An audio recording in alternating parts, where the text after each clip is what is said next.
सभी चूत की देवियों और लंड के महाराजाओं को मेरा सादर प्रणाम। मैं रोहित अभी 22 साल का लौंडा हूँ। मेरा लंड काफी मोटा है जो किसी भी चूत की गहराई में उतरकर उसकी पूरी खुजली मिटा सकता है। मैंने अपनी पिछली गरम सेक्स कहानी भाभी की चाची चुदी सरसों के खेत में बताया था कि मैंने रास्ते में भाभी की चाची कलावती जी को जमकर बजाया था। शाम को कलावती जी के मायके पहुंचने के बाद कलावती जी की भाभी ने मेरा हाल चाल पूछा और चाय बनाई। जब वो चाय देकर वापस जाने लगी तो मेरी नजर उनकी मटकती हुई बड़ी गांड पर जा पड़ी।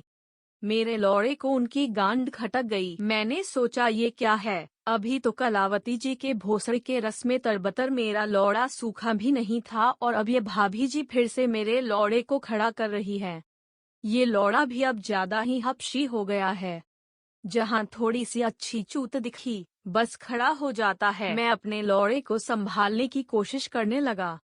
तभी भाभी जी चाय का कप लेकर मेरे सामने नीचे ही बैठ गईं। मैं उनके सामने चारपाई पर बैठा था। मेरी नजर उनके नैन नक्श और बड़े बड़े पपीते जैसे उरोजों पर जा पड़ी जिन्हें भाभी जी ने पल्लू से ढक रखा था। वो बैठी बैठी मुझसे बातें कर रही थीं, लेकिन उनको देख देख कर मेरी हालत खराब हो रही थी और मेरा लौड़ा पूरी तरह से तनकर सख्त मजबूत हथियार बन गया था। तभी उनकी नजर मेरी पैंट के उभार पर पड़ी। वो समझ गईं कि मेरा लौड़ा उनको देखकर तूफान मचा रहा है। उन्होंने तरीके से पल्लू ठीक करके स्तनों को अच्छे से ढक लिया।